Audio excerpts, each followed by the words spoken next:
Well, thank you for joining us this morning. Last night, on President Trump's orders, U.S. Central Command conducted a precision strike in the middle of the night against 3 nuclear facilities in Iran, Fordow, Natanz, and Esfahan, in order to destroy or severely degrade Iran's nuclear program. And as the chairman of the Joint Chiefs will demonstrate, it was an incredible and overwhelming success. The order we received from our commander-in-chief was focused, it was powerful, and it was clear. We devastated the Iranian nuclear program. But it's worth noting the operation did not target Iranian troops or the Iranian people. For the entirety of his time in office, President Trump has consistently stated for over 10 years that Iran must not get a nuclear weapon. Full stop. Thanks to President Trump's bold and visionary leadership and his commitment to peace through strength, Iran's nuclear ambitions have been obliterated. Many presidents have dreamed of delivering the final blow to Iran's nuclear program, and none could until President Trump.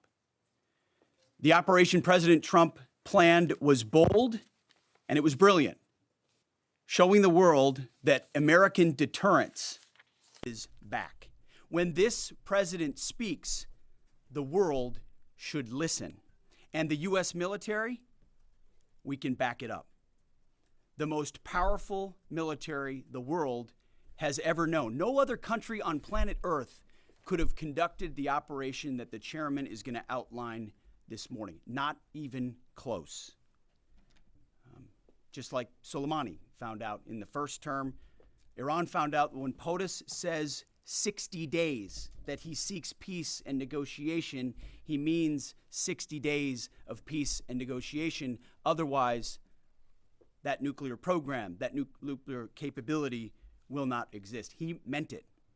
This is not the previous administration.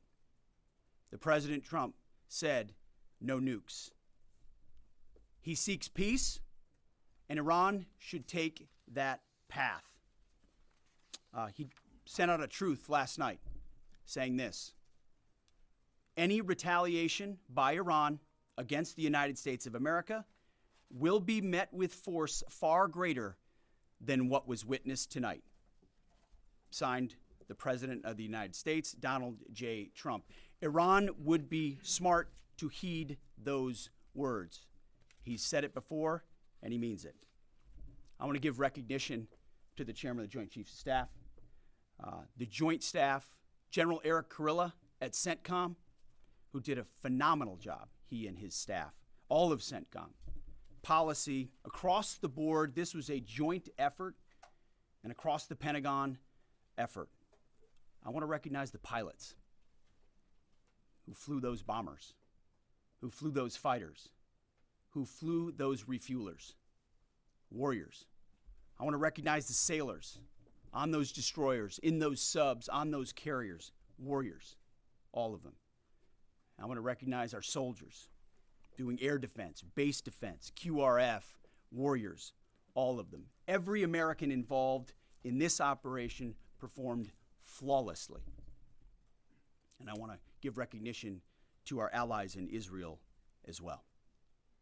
This is a plan that took months and weeks of positioning and preparation so that we could be ready when the President of the United States called. It took a great deal of precision. It involved misdirection and the highest of operational security. Our B-2s went in and out of downtown Tehran, of these nuclear sites, in and out and back without the world knowing at all. In that way, it was historic.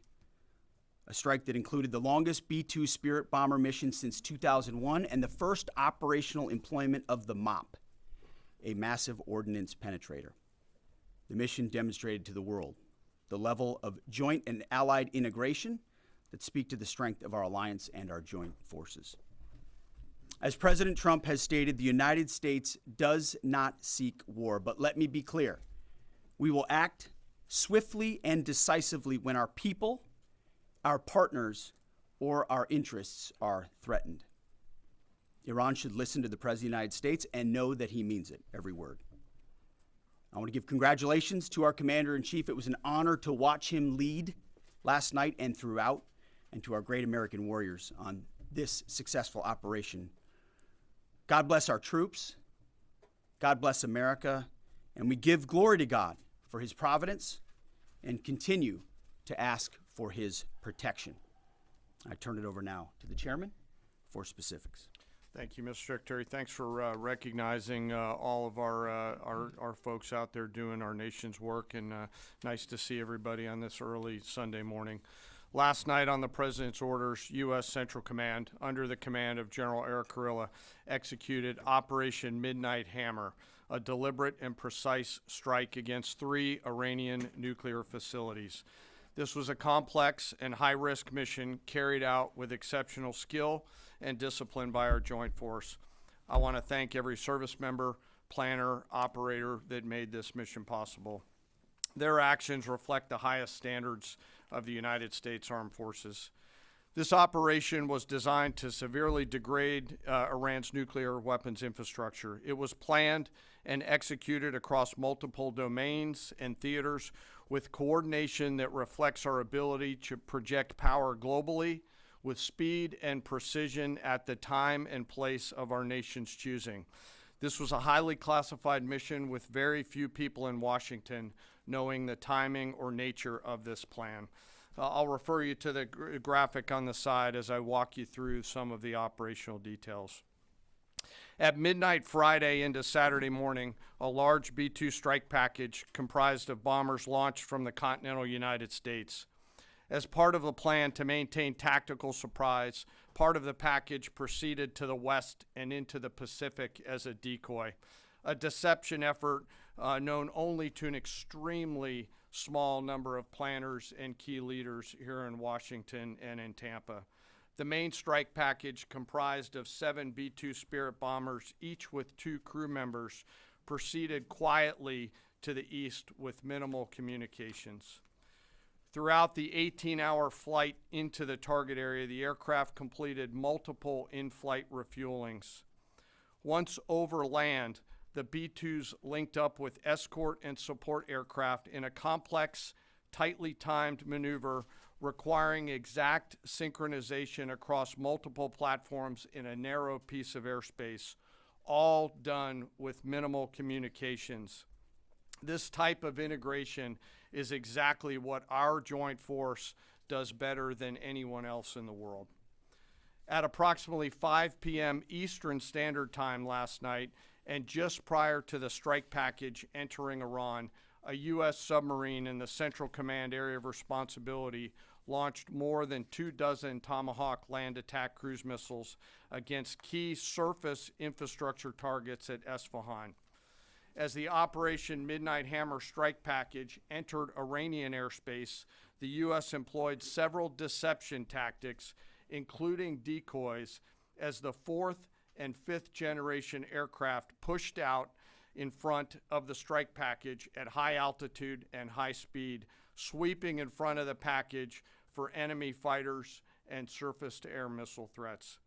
The strike package was supported by U.S. Strategic Command, U.S. Transportation Command, U.S. Cyber Command, U.S. Space Command, U.S. Space Force, and U.S. European Command.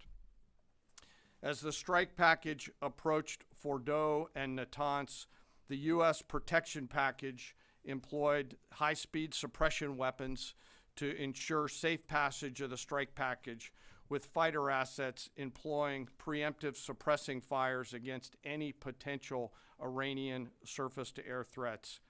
We are currently unaware of any shots fired at the U.S. strike package on the way in. At approximately 6:40 p.m. Eastern Standard Time, 2:10 a.m. Iran time, the lead B-2 dropped 2 GBU-57 massive ordnance penetrator weapons on the first of several aim points at Fordow. As the president stated last night, the remaining bombers then hit their targets as well, with a total of 14 MOPs dropped against 2 nuclear target areas. All 3 Iranian nuclear infrastructure targets were struck between 6:40 p.m. and 7:05 p.m. Eastern Time. Again, that's about 2:10 in the morning local time in Iran, with the Tomahawk missiles being the last to strike at Esfahan to ensure we retain the element of surprise throughout the operation. Following weapons release, the Midnight Hammer strike package exited Iranian airspace and the package began its return home. We are unaware of any shots fired at the package on the way out. Iran's fighters did not fly, and it appears that Iran's surface-to-air missile systems did not see us. Throughout the mission, we retained the element of surprise. In total, U.S. forces employed approximately 75 precision-guided weapons during this operation. This included, as the President stated last night, 14 30,000-pound GBU-57 massive ordnance penetrators, marking the first ever operational use of this weapon. I know that battle damage is of great interest. Final battle damage will take some time, but initial battle damage assessments indicate that all 3 sites sustained extremely severe damage and destruction.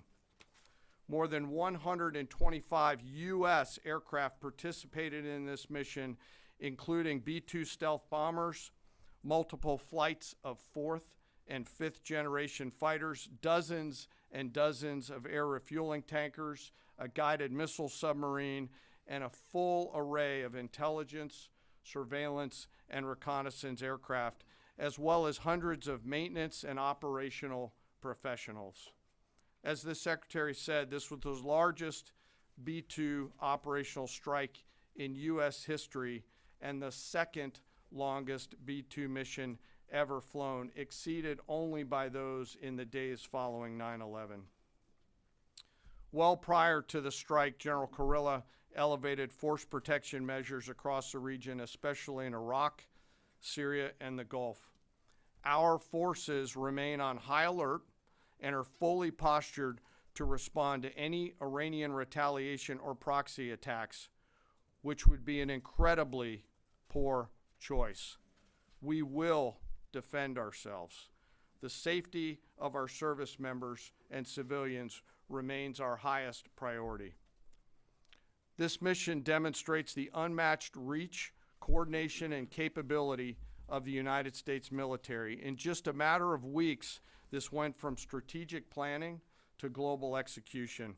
This operation underscores the unmatched capabilities and global reach of the United States military. As the President clearly said last night, no other military in the world could have done this. I join the President and the Secretary in being incredibly proud of the air crews, naval forces, cyber operators, planners, and support teams, and commanders who made this mission possible. It is their skill, discipline, and teamwork that makes this operation possible. I am particularly proud of our discipline related to operational security, something that was of great concern to the President, the Secretary, General Kurilla, and me, and we will continue to focus on this. As we stand here this morning, many assets are still airborne, and we have hundreds deployed. I ask that we keep our warfighters on their way home and our deployed service member in our thoughts. Our joint force remains ready to defend the United States, our troops, and our interests in the region. Thank you very much. We will take a few questions, Phil. Me? Yeah. So, is regime change off the table, Mr. Secretary? And to the chairman, you said the battle damage assessment is still ongoing, but do you believe that some nuclear capability in Iran remains? This mission was not and has not been about regime change. The President authorized a precision operation to neutralize the threats to our national interests posed by the Iranian nuclear program and the collective self-defense of our troops and our ally Israel. Thanks for your question. I think BDA is still pending, and it would be way too early for me to comment on what may or may not still be there. But thanks for the question. Green. Green. No, behind you. Excuse me, Mr. Secretary, can you tell me, was there a particular moment when the president decided to pull the trigger on this operation where he said, now, rather than being, something in the holster, now we're going to pull the trigger on it? I would just say, having the opportunity to witness his leadership, he was fully committed to the peace process. Wanted a negotiated outcome, gave Iran every single opportunity, and unfortunately was met by stonewalling, which is why he gave them plenty of time to continue to come to the table and give up enrichment, give up the nuclear program. But there was I won't say the particular moment, there was certainly a moment in time where he realized that it had to be a certain action taken in order to minimize the threat to us and our troops. Yeah. General, you say that General Kurilla increased force protection in Iraq, Syria, and Gulf, and those areas. Were they given any advance warning the attacks were coming?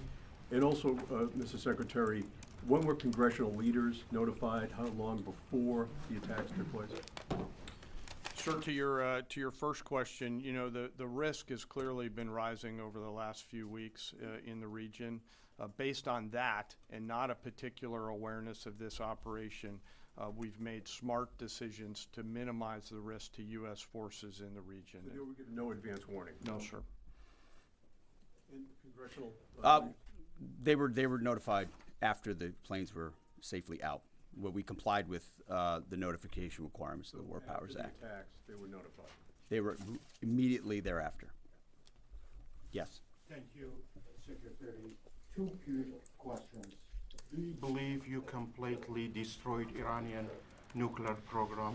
And how about Iranian ballistic missiles? Your ally as Israel always saying that is biggest threat. And second question is very important. What will be your next step if Iran or militias under Iranian influence in the region attack U.S. interests or allies in the region? And you can chime in on this too, Mr. Chairman. The battle damage assessment is ongoing, but our initial assessment, as the chairman said, is that all of our precision munitions struck where we wanted them to strike and had the desired effect, which means especially in Fordo, which was the primary target here, we believe we achieved destruction of capabilities there. Ultimately, wherever it may be, whether it's in Iraq or Syria or bases in the Gulf, as the president said, it would be, as the chairman said, it would be a very bad idea for Iran or its proxies to attempt to attack American forces. Yes. Thank you, Mr. Secretary. Regarding retaliations, Iran and North Korea are cooperating on nuclear and missile development. Do you think there is a possibility that Iran, North Korea, and the other forces, such as China, will join forces to retaliate against the United States? Well, unfortunately, because of the policies under the previous administration, we drove those countries together, and ultimately that creates a challenging environment. For this particular operation, the focus is on Iran and Iranian nuclear capabilities. That's our focus here, is to not just say that they can't have, but President Trump has said from over 20 years, frankly, Iran cannot have a nuclear weapon. And ultimately, he decided this is the moment, given their stonewalling, when direct military action had to be taken to prevent that from happening. Yes. Thank you very much. General Kane, I understand OPSEC, I respect OPSEC. Can you say at all what security procedures are being taken to protect U.S. troops in Iraq and elsewhere in the Middle East? And Secretary Hegseth, as a global war on terrorism veteran, what do you say to veterans who may be concerned the U.S. is getting into another open-ended war in the Middle East over weapons of mass destruction? Thanks, sir, for the question. I won't comment on what force protection measures are being taken in the region. What I will say is we're being proactive and not reactive, and being very thoughtful about ensuring that we do all that we can to protect our forces out there. And I would just say, as the president has directed and made clear, this is most certainly not open-ended. It doesn't mean it limits our ability to respond. We will respond if necessary. The most powerful military in the world is postured and prepared to defend our people. But what the president gave us, as I said, was a focused, powerful, and clear mission on the destruction of Iranian nuclear capabilities. Those were the targets. That's what was struck. That's what was overwhelming. That's what was overwhelming. That's what the Iranian regime needs to understand, as the president put out last night. He wants peace. There needs to be a negotiated settlement here. We ultimately demonstrated that Iran cannot have a nuclear capability. That is a very clear mission set on this operation. Yes, hold on. Yes, right there. Thank you, Mr. Secretary. Question for the Secretary and the Chairman. How was this strike coordinated with the Israelis on a strategic level, militarily, and on a tactical level? Was there any direct Israeli military participation in this operation? Well, I would say certainly Israel had an incredible military success, especially at the beginning and ongoing, in degrading Iranian capabilities, in degrading Iranian launchers, MRBMs. It's been incredible to watch what our ally Israel has been able to do. And there certainly have been conversations. I mean, General Kurilla at CENTCOM has worked closely in the defense of Israel for many years. And part of this operation was the defense of Israel and the ongoing defense of Israel. But as it pertains to this strike, this was U.S. operated and U.S. led. We took advantage of some of the preparatory work that's been done over the past week and a half in terms of axis of approach. I won't get into the particulars, but as the Secretary said, it was a U.S. strike. We made sure we were not in the same piece of airspace and sky. Aside from that, that was the extent of it.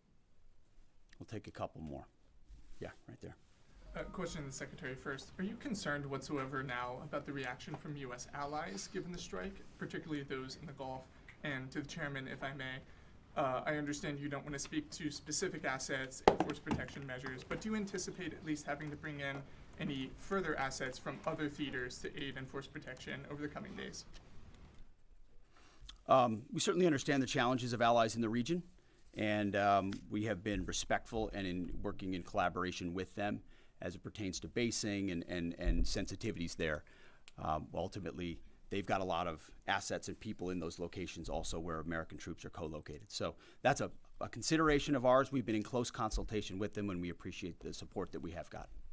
Thanks for the question on sort of the global picture. And as you know, that's one of my jobs, is to look globally at the entire range of challenges. We are always carefully considering our force posture around the world, and then offering options to the Secretary and to the President.